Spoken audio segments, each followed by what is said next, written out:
Doy gracias a Dios, hermanos, que por esta bendita palabra, por este manual de vida que el Señor nos ha dejado a todos y cada uno de nosotros. Ahora le rogamos a nuestro Señor Jesús que nos hable, que nos exhorte si tiene que exhortarnos, que nos guíe y nos enseñe con la palabra que Él tiene preparado en esta noche para cada uno de nosotros. Damos la bienvenida a mi hermano Alberto, que nos trae la meditación de esta noche. Para mí es un privilegio, la verdad, estar aquí esta noche y poder compartir con ustedes la palabra de Dios. Como ustedes me conocen, yo soy una persona de sacar mucha información y cosas así, pero dije, no, esta noche no los quiero matar, les quiero solamente resaltar algunos puntos particulares respecto a la enseñanza de la palabra de Dios. Según tengo entendido, posteriormente ustedes van a recibir unas notas, los maestros van a recibir unas notas donde viene la predicación tanto del miércoles como el día de hoy y el seminario del día de mañana. Así que no se preocupe si no logra anotar todo, si no logra guardar todos los datos, ¿sí? Pero son cosas muy importantes. Tal como lo hemos estado hablando a lo largo de estos días, el objetivo es resaltar el hecho de tener un corazón dispuesto para escudriñar la palabra de Dios, para vivirla y enseñarla a otros, ¿sí? Y esta noche yo quisiera invitarle a usted a ser un maestro de la palabra de Dios, quizá con un texto que dice todo lo contrario. No sé si tiene ahí su Biblia a la mano, por favor le voy a pedir que habla la carta de Santiago, capítulo 3, 1. Sí, usted me va a avisar cuando la tenga lista. La epístola de Santiago, capítulo 3, versículo 1. No os hagáis vosotros maestros, ¿sí? Tal como lo dice Proverbios, no seas sabio en tu propia opinión. Santiago dice, no te hagas maestro tú, no creas que por el saber mucho ya sabes todo y eres el más importante, que conoces todos los secretos del universo. No, dice, sabiendo que recibiremos mayor condenación. ¿Por qué? Un hombre que enseña cosas que dice que son de Dios, pero no es ejemplo en lo que enseña, o lo que enseña está torcido, está haciendo mentiroso a Dios también, lo está haciendo partícipe de su pecado, ¿sí? De ahí que tantos maestros que hay en el mundo el día de hoy, muchos no son intencionales, pero por desconocer la palabra de Dios enseñan falsedades. Y es lo que queremos el día de hoy, justamente ser maestros que enseñan la palabra de Dios, no palabra de hombres, ¿sí? Pero no se ponga triste, que lo que dice Santiago es una advertencia, ¿sí? Yo hoy le voy a dar razones por las que debemos buscar enseñar bien la palabra de Dios, ¿sí? De hecho, bueno, así le puse como título muy sencillo, enseñando la palabra de Dios. Y es algo muy importante, porque yo quiero resaltar dos cosas, fíjese bien. Primero, ¿conocemos lo que enseñamos? Esa es la primera cosa que yo quiero resaltar. ¿Conocemos lo que enseñamos? Por ejemplo, un profesor de matemáticas, ¿qué tiene que saber para poder enseñar matemáticas? ¿Le es suficiente con aprender a sumar, restar, multiplicar y dividir? Aunque ya es bastante, ¿verdad? Pero ¿le es suficiente con eso para ser un profesor de matemáticas? ¿Quién necesita más saber? Los que están en la escuela, universidad, preparatoria saben más del tema, ¿sí? Que tienen que saber cálculo y trigonometría, geometría y no sé qué tantas cosas, todas las IAs de la matemática, ¿sí? Una persona para poder enseñar algo tiene que realmente conocer. Yo, por decir, un ejemplo personal, yo he trabajado en algún tiempo como en la albañilería, como ayudante, pero yo nunca he sido un albañil. Yo quizás sé hacer algunas cosas, quizá puedo poner un piso, quizá puedo poner algún, ¿cómo le llaman?, un azulejo, pero seguramente que yo no me atreveré a construir una casa yo solo, porque no soy maestro constructor, ¿sí? Necesito muchas cosas que aprender, ¿sí? Igual con la palabra de Dios. Para ser un maestro de la palabra de Dios no basta con aprenderme 2 o 3 textos seleccionados en la Biblia que dice, porque de tal manera amó Dios al mundo, que si tú creyeres y dijeres, confesares con tu boca serás salvo. Es bueno saber textos, pero es mucho más importante aprender verdaderamente lo que voy a enseñar, ¿sí? Espero no ir demasiado rápido o demasiado lento. No sé si se escucha bien, como que de pronto se oye un poquito de eco, ¿sí? Bueno, me disculparán si grito, si voy muy rápido, me avisan, ¿sí? Yo bajo la velocidad. Bueno, la primera cosa que le digo es, quiero ver, ¿conocemos lo que enseñamos? Esa es la primera cosa, ¿verdad? A ver, dígalo usted, ¿conocemos lo que enseñamos? Dígalo. A ver, le cuento 3 y usted lo dice. 1, 2, 3. ¿Conocemos lo que enseñamos? Esa es la primera cosa que yo quiero que usted tenga en mente. Y la segunda cosa, esta es más importante todavía. ¿Creemos lo que enseñamos? Se lo repito, ¿creemos lo que enseñamos? Le digo, ¿por qué es más importante? Porque bueno, la palabra de Dios no se aprende en un día. Es más, yo creo que ni en toda nuestra vida alcanzaremos a conocer toda la palabra de Dios. Pero lo importante es, lo que conoces de la palabra de Dios, ¿lo crees? Porque de nada sirve que la palabra me diga que yo puedo ser salvo a través de Jesucristo si no creo que puede ser verdad eso. No sirve de nada si la Escritura me dice que todo lo que yo pida en oración, creyendo, me va a ser dado si yo no creo. ¿Sí? La fe, la fidelidad, la seguridad en las promesas de Dios es un elemento esencial a la hora de enseñar. Hebreos nos dice que el que se acerca a Dios es necesario que crea que le hay, es decir, es necesario que crea que Dios existe.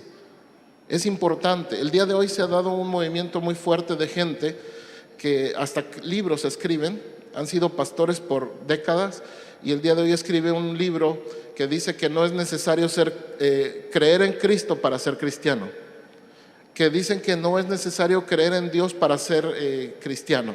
Entonces yo digo, bueno, entonces ¿qué es lo que se necesita para ser cristiano? ¿Se imaginan? Yo voy a un lugar donde son budistas y ¿qué es lo que me van a hablar? De Buda, ¿no? De su filosofía, de sus meditaciones, porque ellos creen en Buda.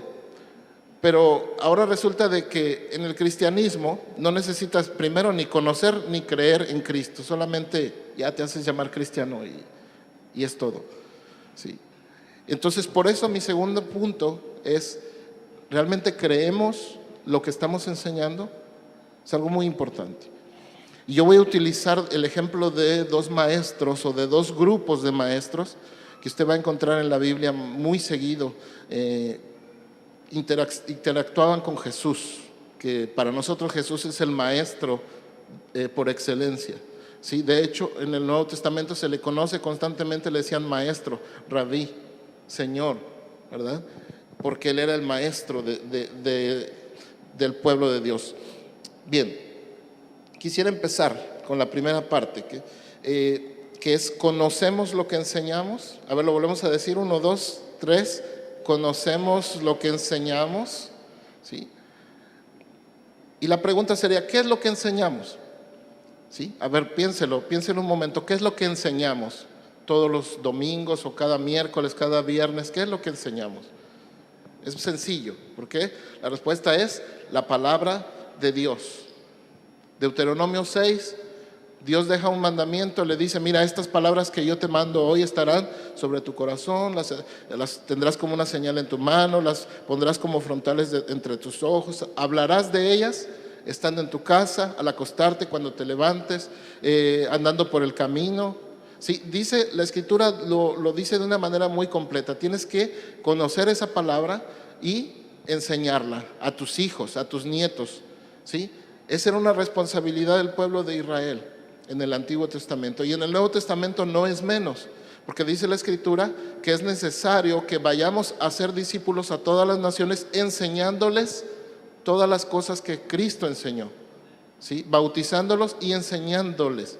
¿Sí? Muchas gentes piensan que el hecho de ir a predicar es solo voy, te doy el plan de salvación, haces una oración y Dios te bendiga, ya nunca más lo vuelvo a ver. Eso no es el trabajo que Dios nos mandó a hacer, sino a ser discípulos. Entonces estamos diciendo, enseñamos la palabra de Dios.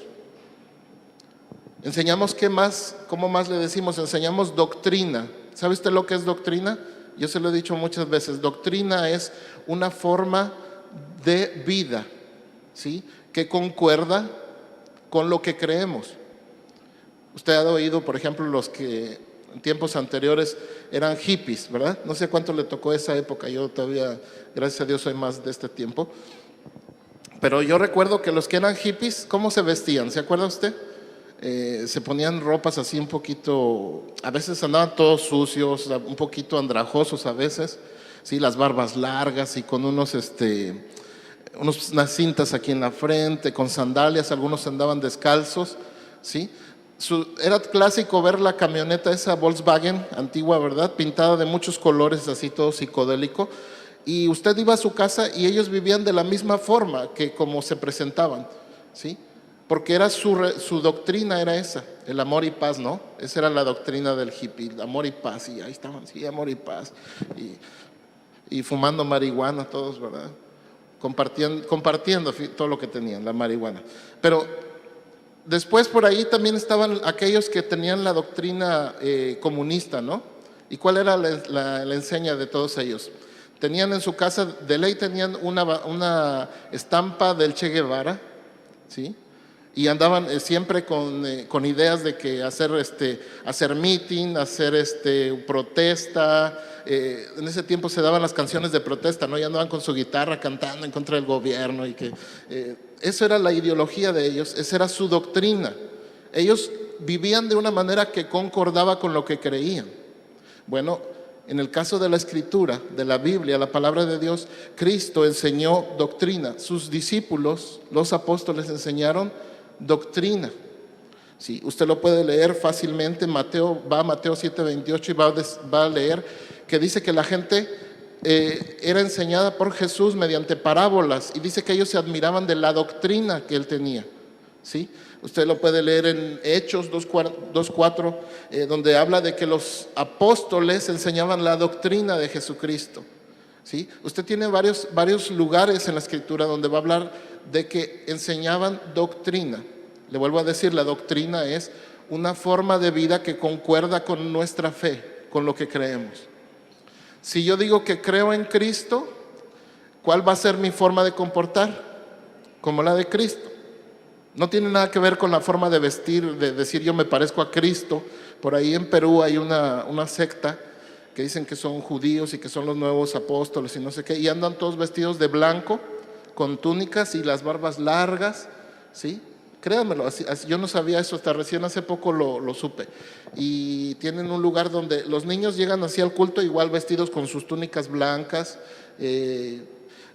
pero no se sí, los israelitas, no sé cómo se llaman exactamente, pero no se trata de vestirnos como el tiempo de Jesús, sino de ser como era, su carácter, ¿sí? Y vamos a ver un poco acerca de esto un poquito más adelante. Bueno, ¿qué enseñamos? Repito, enseñamos la palabra de Dios, enseñamos doctrina, ¿sí? Eso es muy importante. Creo que no tengo que expresarle mucho respecto a la palabra de Dios en cuanto a que la palabra de Dios es verdad. La palabra de Dios, tal como nos lo dijo nuestro pastor, lo hemos recordado, dice la palabra de Dios es viva y eficaz, dice más cortante que toda espada de dos filos, que penetra hasta partir, que dice, el alma, el espíritu, las coyunturas, los tuétanos, dice, y discierne las intenciones del corazón. ¿Sí? Así que la palabra de Dios pues es un elemento vivo, es lo que estamos enseñando. Ahora, la segunda cosa que le mencioné es, ¿creemos lo que estamos enseñando? ¿Sí? Le voy a decir, ¿creemos lo que enseñamos? Entonces le voy a hacer que repita otra vez. 1, 2, 3. ¿Creemos lo que enseñamos? ¿Sí? Pregúntele ahí a su vecino, ¿crees lo que enseñas? Pregúntele, ¿tú crees lo que enseñas? ¿Sí? Yo espero que la respuesta sea sí, pero más que una respuesta externa, yo espero que realmente usted crea lo que está enseñando. Porque es muy fácil hablar, es muy fácil decir sí o decir no, pero es mucho más difícil demostrar ese sí o ese no en la acción. ¿Sí? Le voy a decir por qué es importante creer lo que enseñamos. Dijimos que enseñamos ¿qué cosa? La palabra de Dios. Ahora vamos a ver cuáles son las características de la palabra de Dios. Si a usted le tocó estar en mi clase de la Biblia, sobre la Biblia, ya lo sabe quizá de memoria, pero si no, le recuerdo, la palabra de Dios es la revelación especial de Dios. Esto anótelo bien, fíjese bien que hay dos tipos de revelación, ¿sí? Hay dos tipos de revelación, una que es la revelación natural, ¿sí?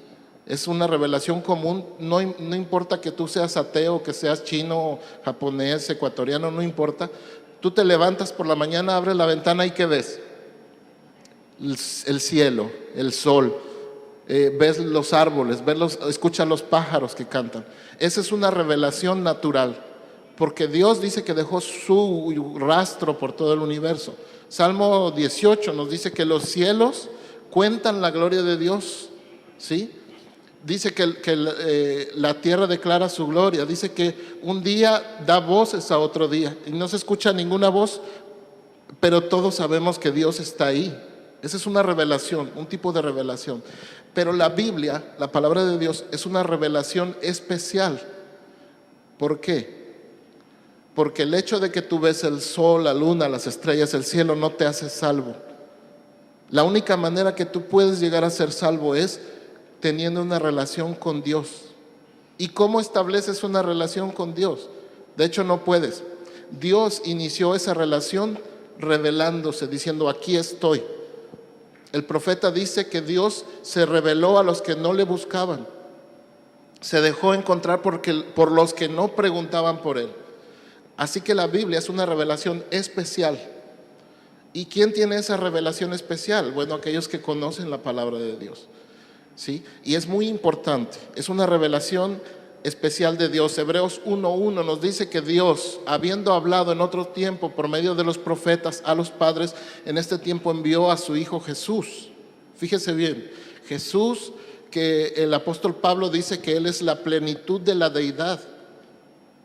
Él es el Cristo, el Hijo del Dios viviente, ciertamente, en la carne, pero dice que en Él habita corporalmente, plenamente, todo lo que es Dios. Así que es Dios caminando entre nosotros y su palabra se reveló así, por medio de Jesucristo. Dijimos, la palabra de Dios es una revelación especial, es inspirada por Dios. Lo que usted lee en su Biblia, a ver, traiga su Biblia, levántela. Por ahí trae una electrónica, está bien. Sí, ahora ya estamos más modernos. La palabra que usted lee fue inspirada por Dios. Bueno, quiero aclararle una cosa. Lo que usted está leyendo es una traducción o una adaptación del lenguaje original a nuestro lenguaje, obviamente. Pero la palabra de donde se copió lo que usted tiene fue una palabra inspirada por Dios. ¿Qué quiere decir que fue inspirada? Dice la Escritura que Dios tomó hombres y les dio las palabras que ellos debían de escribir, ¿sí? Dice aquí en 2 de Pedro 2:21, dice que la palabra de Dios fue hablada por hombres inspirados por el Espíritu Santo. Yo no entiendo cómo fue ese proceso, me gustaría saberlo, pero no sé cómo Dios hizo que en el corazón y en la mente de esos hombres surgieran exactamente las palabras que ellos tenían que escribir. De tal manera que aún respetando su personalidad, su estilo de hablar, su educación, su contexto personal, Dios dejó plasmada su palabra a través de esas personas. Usted puede leer a Pablo y reconoce, este es Pablo el que escribió aquí. Reconoce, este fue Pedro, este fue Juan, o este fue Elías, Eliseo. Usted puede reconocer quién escribe o quién dice algo en la Biblia, pero cuando lee el contexto total de la Biblia se da cuenta que es la palabra de Dios. Es el Espíritu Santo impulsando a esos hombres. Le repito, la palabra de Dios, revelación especial, inspirada por Dios. Es verdadera e inerrante. ¿Sabe lo que es inerrante? Que no hierra, que no se equivoca, que no tiene errores. Es verdadera porque dice la Escritura que Dios no es hombre para que mienta. ¿Sí? Ni es hijo de hombre para que se arrepienta. O sea, lo que Él dice, Él no va a decir, mejor vamos a cambiarla. La palabra tal cual fue dada, tal cual se quedó hasta nuestros días. ¿Sí? es inerrante, porque muchos dicen el día de hoy, no, pero es que la Biblia dice que Dios creó el mundo en 7 días, pero hemos descubierto que porque millones de años se han pasado y que la evolución, y usted sabe todo ese cuento, ¿sí? Dicen que la Biblia se equivoca. Utilizan aparentes contradicciones en la Biblia para decir que la Biblia está equivocada. Pero aquí empezamos con la cuestión de creer. Si usted dice que la palabra de Dios es la revelación de Dios, que es inspirada y que es verdadera, entonces no puede tener errores de ningún tipo, ¿sí? Nosotros nos equivocamos, pero Dios no. ¿Quién va a saber más de cómo se creó el universo? Un científico que el día de hoy se pone a investigar no sé qué cosa para decirle que la Tierra pasaron millones de años de evolución, o Dios que Él hizo la Tierra y dice yo lo hice en 6 días. ¿Qué será más válido? La respuesta es obvia, Dios. Por eso aquí tiene mucho que ver el quién, si creemos lo que estamos enseñando, ¿sí? Hay personas que dicen, bueno, yo no creo que la creación de la tierra haya sido de acuerdo a lo que dice Génesis. Y decía un pastor, dice, bueno, a ver, entonces dime desde qué parte de la Biblia la empiezas a creer. Porque si no crees Génesis 1:1, dime, a lo mejor empiezas a creer desde el capítulo 3 o empiezas a creer desde el capítulo 4, o a lo mejor desde Éxodo comienzas a creer la Biblia, ¿sí? Pero aquí es que la Biblia la crees toda, o mejor no creas nada, porque al fin de cuentas sería una mentira, ¿verdad? ¿Sí? Hay que estar bien conscientes de esto.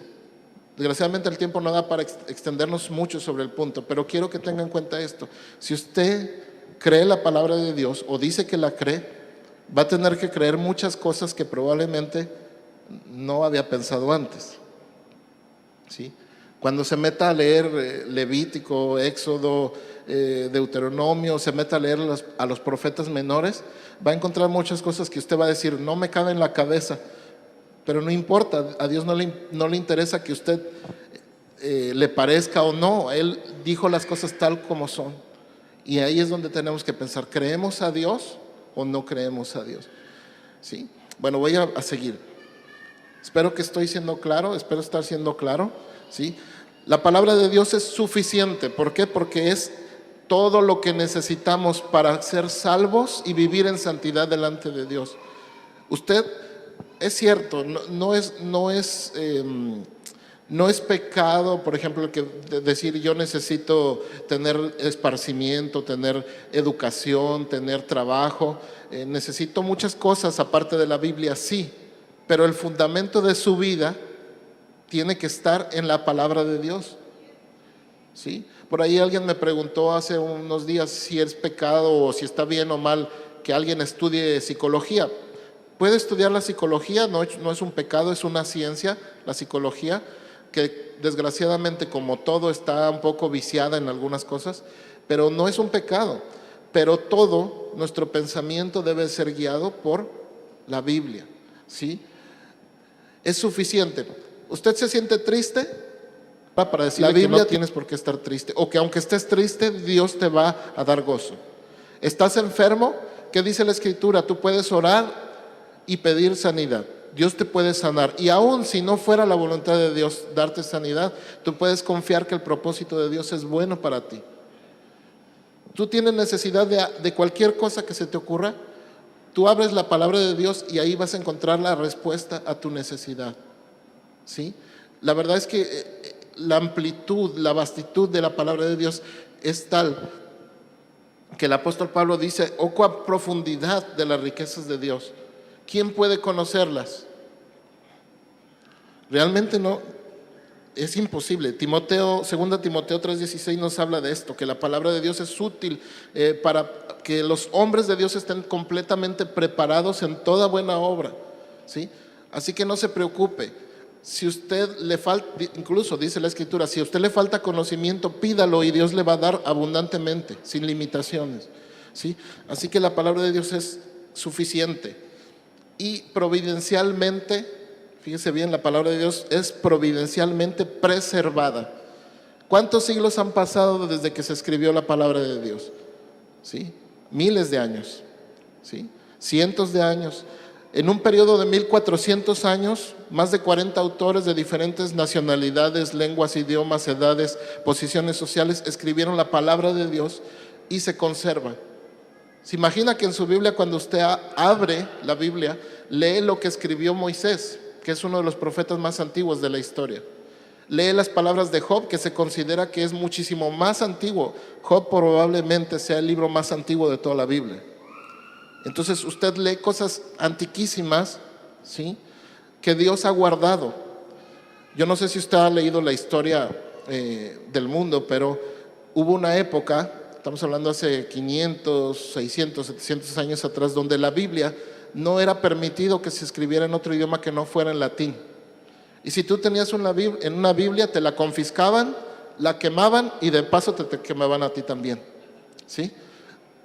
Sin embargo, la palabra de Dios, el día de hoy, ¿cuántas versiones no puede encontrar usted en la librería? Que si de letra chica, letra grande, con letras en rojo, las palabras de Jesús, que si la Biblia del joven, la Biblia del predicador, la Biblia de Dios habla hoy. Usted encuentra, se vuelve loco ahí en la librería, ¿sí? Para los que les gustan los libros, es como un niño ir a la dulcería. Se vuelve loco viendo toda la variedad de cosas que hay. Es igual. Ahora entonces le repito, ¿cree usted lo que enseña? ¿Está creyendo usted lo que enseña? Fíjese que se va a meter en dificultades porque usted tiene que enseñar que hace años, hace cientos de años, un hombre predicó la palabra de Dios después de haber sido vomitado por un pez. Primera, cómo se metió en la barriga del pez, ¿verdad?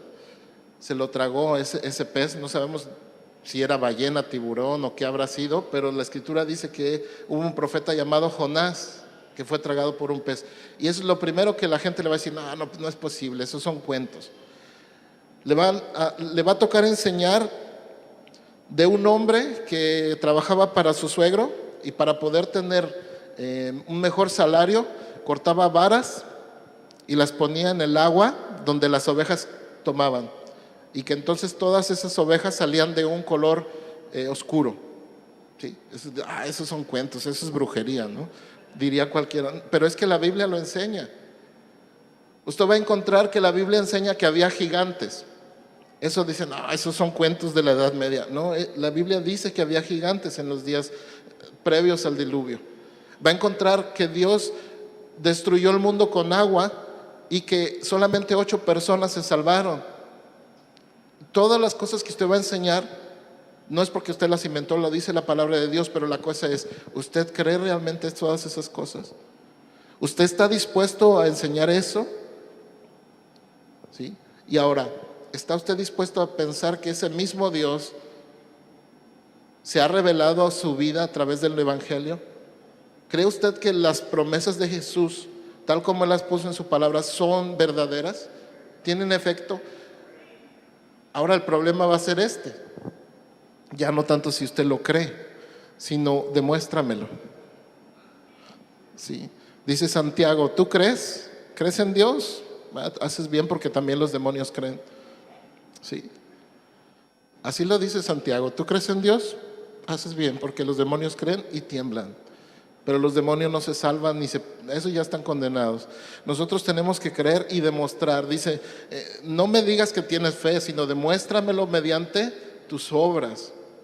¿Qué es lo que haces? ¿Cómo reaccionas cuando viene un problema? ¿Cómo reaccionas cuando alguien necesita ayuda? ¿Cómo reaccionas cuando estás en una situación comprometida y la única escapatoria o el único refugio es Dios? ¿Qué es lo que tú haces? ¿Te desesperas como todos los hombres?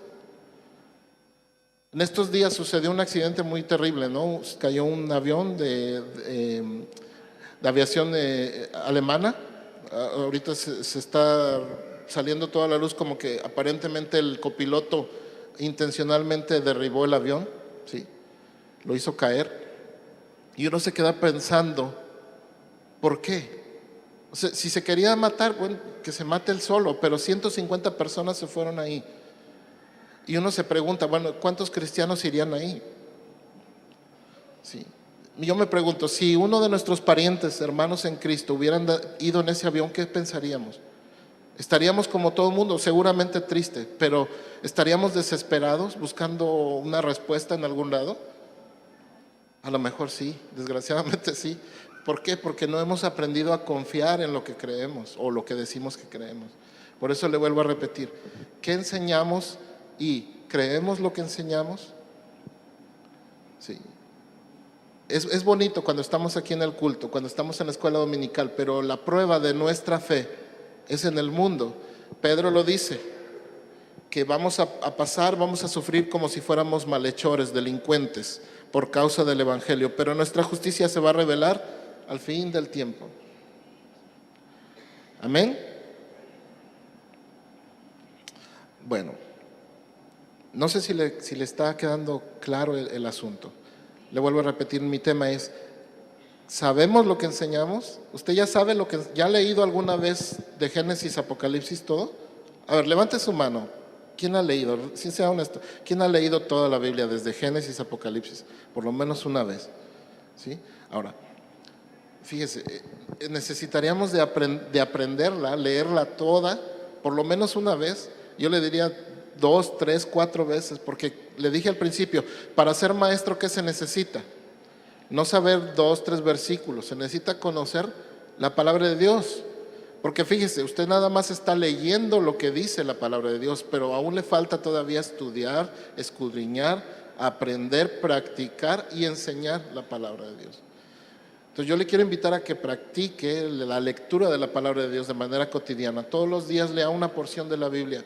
Si quiere un programa, hay montones. Usted puede entrar a internet y encuentra un montón de programas de lectura bíblica para lo que usted quiera. Son más efectivos que las dietas, ¿verdad? Las dietas usted la comienza esta semana y la semana que entra le aseguro que ya cambió.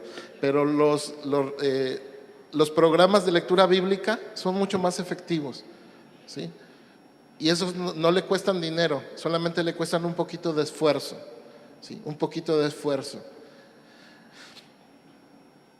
Sabemos lo que enseñamos, creemos lo que enseñamos. Ahora hay una cosa muy importante. ¿Por qué es tan importante saber lo que enseñamos y si creemos lo que enseñamos? Porque usted se ha preguntado alguna vez, ¿a quién estamos enseñando? ¿A quién enseñamos? A ver, dígame, ¿quién enseñamos? Fíjese, yo tengo aquí entre mis notas que primero nos estamos enseñando a nosotros mismos. Hay una pregunta en Romanos 2:21, dice, ¿tú qué enseñas a otros? ¿No te enseñas a ti mismo? ¿Sí? Lo pueden notar, Romanos 2:21 así dice, ¿tú qué enseñas a otro? ¿No te enseñas a ti mismo? O sea que la enseñanza, ¿por dónde empieza? Si yo voy a hablar del amor de Dios, ¿qué tengo que hacer primero? Aprender el amor de Dios, ¿sí? Si voy a hablar de la fidelidad, de la fe, el amor, todo lo tengo que practicar yo mismo primero, ¿sí? Segundo lugar, enseñamos a nuestra familia, pareja, o sea, esposa, esposo, hijos, familiares, ¿sí? Recuerde, el Deuteronomio lo dice 6, 7 y estas palabras que yo te mando las enseñarás a tus hijos, ¿sí? Es una orden, no es una opción, es una orden. Así que enseñamos a nosotros mismos, a nuestra familia y al pueblo de Dios en general. Y fíjese bien que la Escritura nos muestra, sobre todo el Nuevo Testamento, que Dios ama a su iglesia de tal manera que al que esté dañando a su iglesia le va a dar un pago especial, ¿sí? Le va a dar un castigo particular y nosotros no queremos ser de esa categoría, ¿sí? Queremos ser gente que alimente, que cuide al rebaño del Señor de una manera correcta. Estamos enseñando al pueblo de Dios y también, ¿sabe a quién enseñamos? Al mundo, a los incrédulos. Si usted se pregunta si hay profetas en la tierra, yo le puedo decir, la iglesia es el ministro profético de Dios en la tierra. Usted no ande preguntando si hay alguien quien Dios le dio nuevas revelaciones. El que anuncia la palabra de Dios tal cual está escrita y le dice al mundo lo que va a suceder, ese es profeta de Dios. Y esa categoría la cumplimos la iglesia en general, pero particularmente los pastores y los maestros. Porque tú le enseñas a otros sobre la palabra, pero esa palabra es demostrada en tu vida y en la vida de tus alumnos y son testimonio para todo el mundo. ¿No sucede así que la gente ve cómo nos comportamos Desgraciadamente ya no se oye tan seguido eso, pero antes yo me acuerdo que decía, la gente se acercaba y decían, oiga, usted es diferente que nosotros, díganos cómo hace. ¿Sí? La gente se fijaba de que mientras que ellos estaban padeciendo de que tenían problemas con el alcohol, no les alcanzaba el dinero, se peleaban con la esposa, los hijos andaban por acá y por allá, los cristianos éramos diferentes. Yo quisiera, y yo creo que el Señor espera que sea así el día de hoy también, que la gente vea una diferencia y que la gente no pueda tener una excusa de decir nadie me enseñó, nadie me dijo. ¿Sí? Le pongo como ejemplo, ¿se acuerda? En el libro de Hechos nos cuenta de un etíope, un funcionario de un gobierno etíope, ¿sí? Que va por el desierto en su carro, leyendo el libro del profeta Isaías. Pero el Espíritu había llegado por ahí a Felipe, ¿se acuerda? Y dice que Felipe se acercó porque el Espíritu le dijo acércate al carro. Él se acercó y estaba oyendo cómo el etíope leía el libro de Isaías. Y dice que entonces le preguntó Felipe, ¿y entiendes lo que lees? ¿Sí? Yo no sé si ha leído esa porción, pero ¿cuál fue la respuesta del etíope? ¿Cómo voy a saber si nadie me explica? ¿Sí? Usted, no sé si lo ha hecho, yo alguna vez lo hice, y llevaba folletitos a las casas. Si no había nadie, lo metía por debajo de la puerta. Pero, ¿y si la persona lee ese folleto, usted cree que le va a entender a lo que el folletito dice? Puede ser que sí, lo más seguro es que no, porque nuestro lenguaje no es un lenguaje que toda la gente entiende. Nosotros aquí nos entendemos, o medio nos entendemos, pero es necesario que usted le hable claramente a la gente, que usted le diga, que usted le anuncie, de tal manera que la gente entienda, comprenda, sepa a lo que se está enfrentando si no decide una eternidad con el Señor en santidad. ¿Sí? Es así. Entonces, repetimos, ¿a quién estamos enseñando? ¿A nosotros mismos? ¿A nuestra familia? ¿A el pueblo de Dios? Y al mundo. Le estamos enseñando. ¿Sí?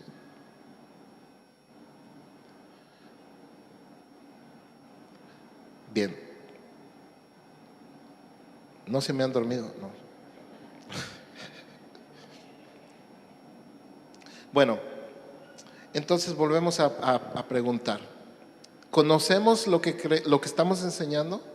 ¿Conocemos lo que estamos enseñando? ¿Quién de ustedes conoce a los profetas menores? ¿Cuántos profetas menores hay? A ver, dígame, estamos en una clase. Ahí el niño nos está poniendo la muestra, él sí sabe. Ya ahorita me dieron prueba de que sí saben, pero de los adultos, ¿cuántos profetas menores ha leído? ¿Sí? A ver, profetas mayores, ¿cuántos profetas mayores hay? ¿Cuánto? 5. ¿Cuáles son?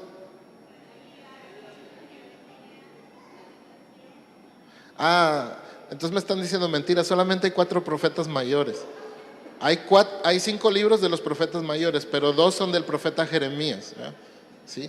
¿Sí? Lamentaciones no es un profeta, sino es un libro del profeta Jeremías.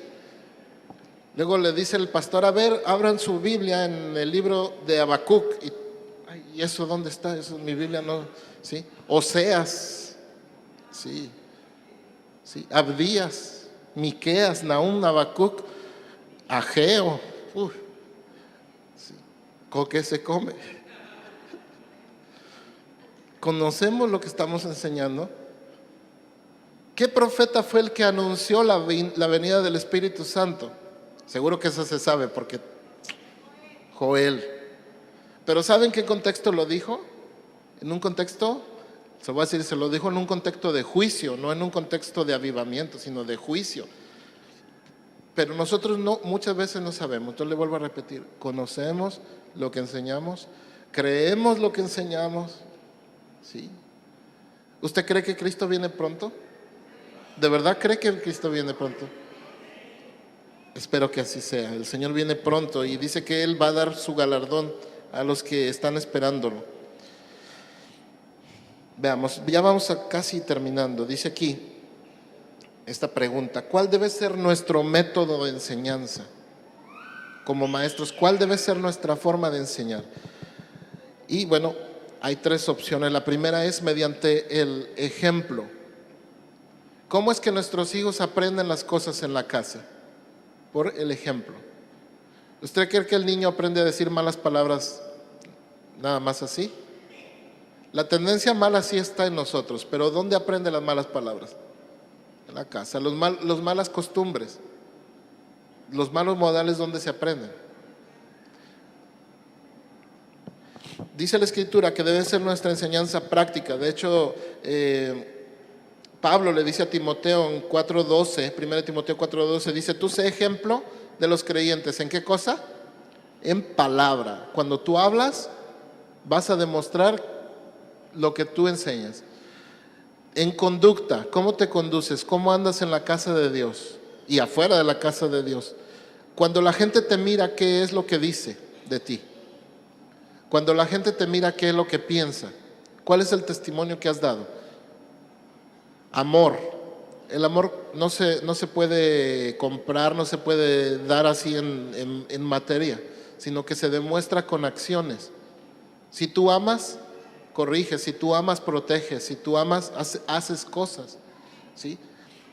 Espíritu. Cuando habla de espíritu, ciertamente habla de la espiritualidad tuya, pero también habla del estado de ánimo en el que tú haces todas las cosas. Con un espíritu afable nos invita la Escritura a que enseñemos con espíritu afable, no quejándonos, ¿sí?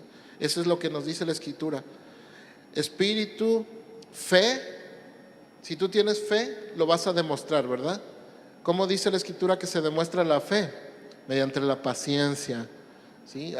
El apóstol Pedro nos habla de que la fe tiene una obra que va por medio de la paciencia, el sufrimiento, ¿sí? Pero que esta fe, esta esperanza no nos avergüenza. Dice, y también dice que debe ser ejemplo en pureza, la santidad. Dice Pablo: sin santidad nadie verá al Señor. Fíjese que no es con conocimiento, no es por importancia, sino es la santidad lo que nos puede permitir o impedir estar en la presencia de Dios. Sin santidad nadie verá al Señor. Eso es lo primero, mediante nuestro ejemplo. Jesús, ¿cómo enseñaba? Mediante parábolas y analogías sencillas, ¿sí? Iba en el mar de Galilea, dice que les empezó a hablar aquel sermón del monte, ¿verdad? ¿Se acuerdan? Mateo 5. Empieza a decirle: bienaventurados los pobres, porque Dios bienaventurados los que lloran, bienaventurados los que tienen hambre y sed de justicia. Les dice, el sembrador salió a sembrar y sembró la semilla, y empieza a hablar aquellas parábolas. Eran cosas que todo el mundo podía entender. Quizá una persona no nos va a entender si le hablamos que de apologética, escatología, teología, pero si le hablamos de maíz, de frijoles, le hablamos de pollos, no nos va a entender. Sí. La Escritura está planteada desde el punto de vista de Jesús de una manera tan sencilla, tan simple, que dice: es necesario que sean como niños. Porque el niño no se está cuestionando: ay, me va a decir una mentira, sino que cree y obedece lo que se le dice. Normalmente así es un niño. Y eso es lo que tenemos que nosotros entender. Nosotros tenemos que, de una manera sencilla, simple, clara, hablar a la gente. Y la gente, dice el Señor, usted no se preocupe, dice el Señor que los que son sus ovejas oyen su voz. Si usted le habla a alguien muy educado, pero que no es de los que el Señor ha llamado, puede pasar 10, 20 años hablándole y nunca va a comprender la palabra, ¿sí? Ahora, tercera forma, dice: con la exposición sistemática de la palabra. Y tengo aquí unos ejemplos: Mateo 13:54, Marcos 14:49, Hechos 18, donde muestra cómo Jesús tenía por costumbre ir al templo y enseñar, ir a las sinagogas y enseñar. Pedro y Pablo iban al templo, iban a las sinagogas cada semana a enseñar. Y dice que, por ejemplo, en uno de estos capítulos, en Hechos, dice que Pablo incluso se detuvo 6 meses en una ciudad para enseñar. O sea, era una enseñanza sistemática, no era una enseñanza, a ver cómo empezamos, sino que era una enseñanza formal. ¿Sí? El pueblo de Dios se distingue por esto, que ellos tenían una forma de enseñanza didáctica práctica. Era una forma de que todos los días de la semana el muchacho aprendía un oficio con un maestro, pero el día de reposo él iba a la sinagoga y escuchaba la palabra de Dios. Ellos tienen dividido la Biblia de tal manera que leen en el año toda la Biblia o una porción específica de la Biblia, ¿sí? De tal manera que ellos a un cierto tiempo conocen muy bien la palabra de Dios. El pueblo de Israel así es, y yo digo, no será para la iglesia hacer ese tipo de cosas, aprender la palabra de Dios de una manera sistemática, bien estructurada. Gracias a Dios que tenemos aquí escuela bíblica, tenemos instituto bíblico. Yo le invito a que no deje de participar. ¿Sí?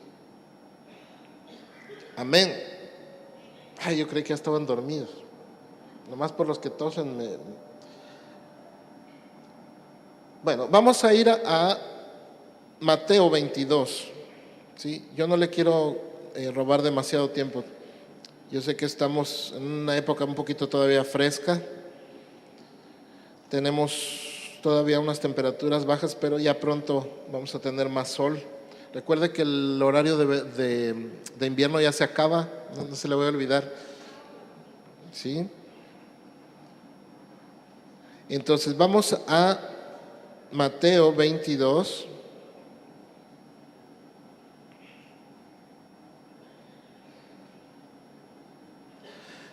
Versículo 23. Mateo 22, versículo 23. Fíjese que el libro de Mateo es un libro importante porque nos habla la historia de Cristo, desde su nacimiento, cómo fue creciendo en el ministerio y hasta que cumplió su obra. Pero este capítulo 22 me pareció interesante porque justamente nos da ejemplo de 3 tipos de maestros. Si usted se pone a investigar todo el capítulo, va a encontrar que está lleno de parábolas, capítulo 22. ¿Sí? Por ejemplo, le voy a dar algunas. Está la parábola del sembrador, Mateo 13, todo el libro de Mateo. Están las parábolas del sembrador, el propósito de las parábolas, parábola del trigo y la cizaña, semilla de mostaza, la levadura, la parábola de la cizaña, el tesoro escondido, la del gran precio, la red, así. Todo el libro de Mateo está lleno de parábolas. Y este pasaje 22 comienza donde Jesús entra en Jerusalén. ¿Sí? En estos días, digamos, por estos días más o menos, fue el tiempo en que Jesús entra en Jerusalén y nos habla de la purificación del templo. Y llegando Jesús a Jerusalén, la primera acción fue sacar del templo a todos los que vendían cosas. ¿Sí? Es conocido ese pasaje. Después está el pasaje aquel de la maldición de la higuera estéril, ¿lo recuerda? Dice que Jesús se acercó a una higuera y no encontró higos y la maldijo. ¿Sí? Ahí es cuando le dicen, oye, ¿cómo pasó esto? Dice, bueno, si ustedes tuvieran fe, ¿sí? Todo lo que ustedes dijeran sería hecho. Ahí viene hasta un canto que cantamos, ¿no? Si tuvieras fe como un grano de mostaza. La autoridad de Jesús, los fariseos le preguntan, Jesús, ¿tú con qué autoridad haces estas cosas? La parábola de los 2 hijos. Uno que dice, sí, no quiero hacer lo que me mandas. Y otro que dice, sí, voy. Pero a la hora de la hora se cambiaron los papeles porque el que dijo que no iba cumplió la voluntad del Padre y el otro no. La de los labradores malvados. Pero llegamos aquí a esta porción de 23 y ¿qué pasa? Nos encontramos con los primeros maestros de Israel, unos de los más importantes maestros de Israel, que se llamaban los saduceos. ¿Tiene Mateo 22, 23? Dice, aquel día vinieron a él los saduceos, que dicen que no hay resurrección, y le preguntaron diciendo, Maestro, Moisés dijo, si alguno muriere sin hijos, su hermano se casará con su mujer y levantará descendencia a su hermano. Hubo pues entre nosotros 7 hermanos. El primero se casó y murió, y no teniendo descendencia, dejó su mujer a su hermano. De la misma manera, también el segundo y el tercero y hasta el séptimo. Y después de todos murió también la mujer. En la resurrección, pues, ¿de cuál de los 7 será ella mujer, ya que todos la tuvieron? Entonces respondiendo Jesús le dijo: erráis, ignorando las Escrituras y el poder de Dios. Porque en la resurrección ni se casarán, ni se darán en casamiento, sino que serán como los ángeles de Dios en el cielo. Pero respecto a la resurrección de los muertos, ¿no habéis leído lo que os fue dicho por Dios cuando dijo: yo soy el Dios de Abraham, Isaac y de Jacob? Dios no es Dios de muertos, sino de vivos. Oyendo esto, la gente se admiraba de su doctrina. Fíjese bien, ya tenemos aquí unos maestros. No me voy a adentrar a explicar muchas cosas sobre esto, solamente algunas características de los saduceos. Estas son cosas que usted puede confirmar en la Biblia y usted puede confirmar en la historia. Deme un segundito, busco aquí mis notas. Bien. Saduceos. Fíjese bien, los saduceos era una secta o un grupo. La palabra secta en la Biblia no significa lo que significa hoy una secta. Cuando hablamos de una secta, hablamos de un grupo que, diciéndose cristiano, enseña cosas diferentes al cristianismo. En la Biblia la palabra secta simplemente significa el grupo, un grupo, no tiene nada que ver con si enseñan bien o mal. Los saduceos eran una secta de los judíos que conocían bien la ley. Usted lo puede ver en Mateo 22:4. Ellos citan a Moisés, conocen bien la ley. De hecho, ellos creían que solo la ley era o solo la palabra escrita era verdaderamente revelación de Dios. O sea, si tú me cuentas de palabra, yo puedo dudar que eso sea palabra de Dios. Si tú me muestras que está escrito, yo creo. Pero ellos creían que solamente la palabra de Dios era el Pentateuco: Génesis, Éxodo, Levítico, Números, Deuteronomio. Así que los profetas no tenían mucha fiabilidad. ¿Sí? Eran gente alejada del pueblo porque eran la gente rica, eran los más ricos de Israel, los saduceos. ¿Sí? Eran los privilegiados, donde dice Jesús que ellos amaban los primeros lugares entre la gente y ser alabados. ¿Sí? Ocupaban la mayoría de los puestos en asuntos políticos de gobierno. El Sanedrín, ¿han oído hablar del Sanedrín, que era el gobierno de aquel tiempo? Prácticamente ellos ocupaban el 90% de los sitios. ¿Sí? Pero ellos buscaban la estabilidad de su pueblo. ¿Sí? Su preocupación primordial era buscar la estabilidad nacional.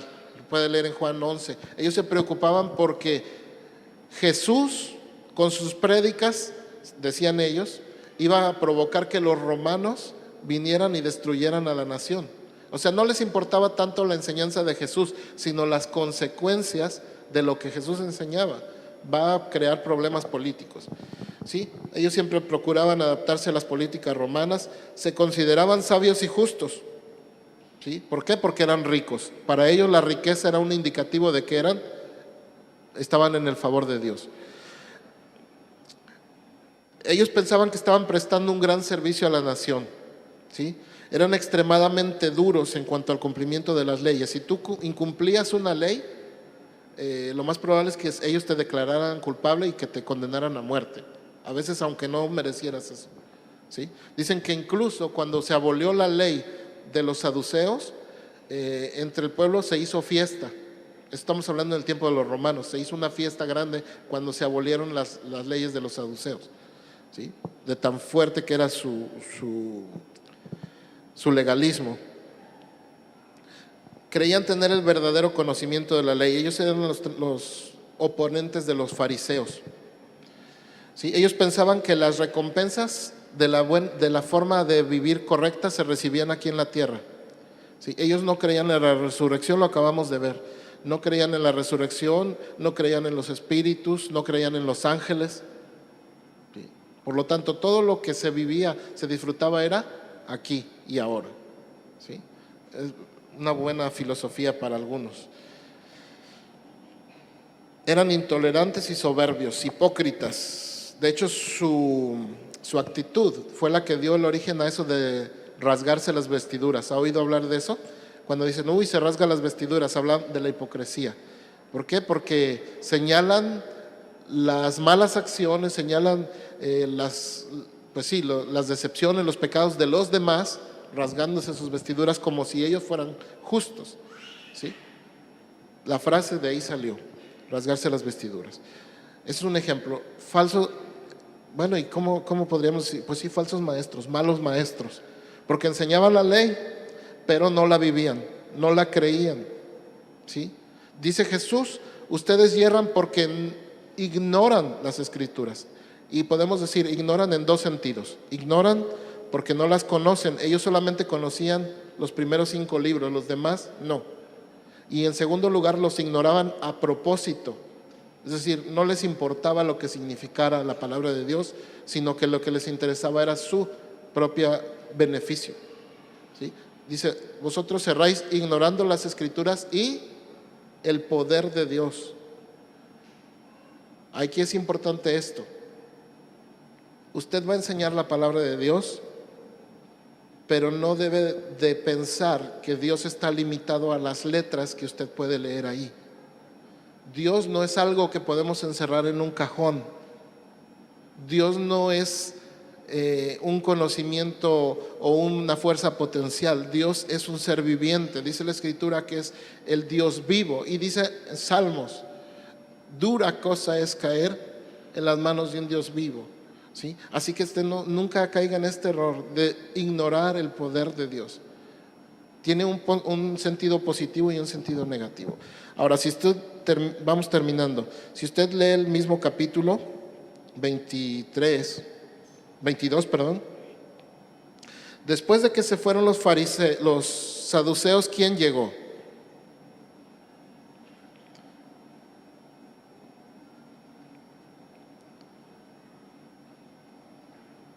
En el capítulo 33 dice, oyendo esto la gente se maravillaba de su doctrina.